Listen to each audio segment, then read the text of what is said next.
E încă februarie, dar parcă ar fi o zi de primăvară. Da, așa este. Chiar îmi place să fiu aici.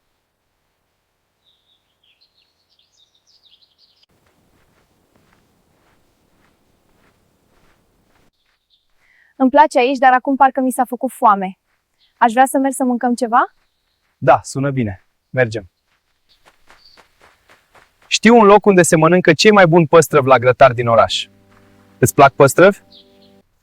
Da, îmi plac foarte mult. Am fost cu părinți de câteva ori la Blidar, la păstrăvărie și mi-a plăcut mult.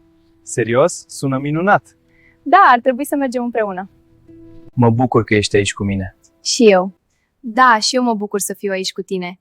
Și mi-a plăcut și peștele, a fost gustos, aproape la fel ca la păstrăvărie. Mă bucur. A fost o alegere bună locul ăsta. Știu un mod plăcut de a termina ziua aceasta. Ce spui de o ședință foto-video care să ne amintească peste ani de această zi?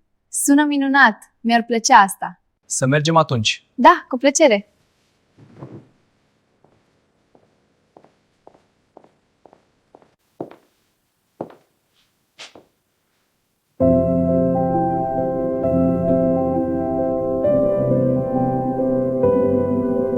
Hai să mergem în fața acelui fundal minunat. Da, arată perfect pentru noi. Azi e ziua îndrăgostiților, nu-i așa? Da, așa este. Mulțumesc, e superbă! Mă bucur că îți place. Ești cel mai drăguț, drăguț.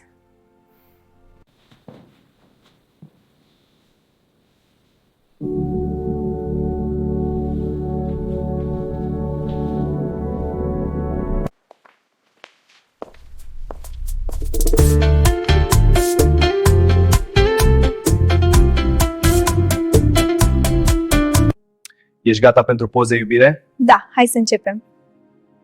Apropie-te frumos. Așa e perfect, zâmbește.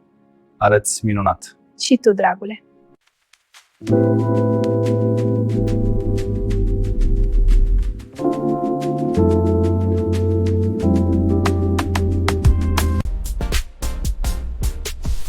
Wow, barba ta a dispărut!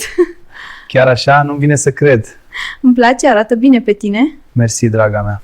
Astăzi a fost o zi plină la studioul nostru. Am avut și poze, după cum puteți vedea în aceste imagini.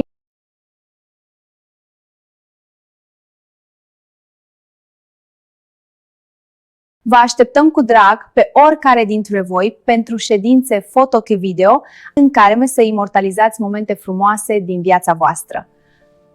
Pentru asta nu trebuie decât să sunați la acest număr și să faceți o programare la studioul nostru.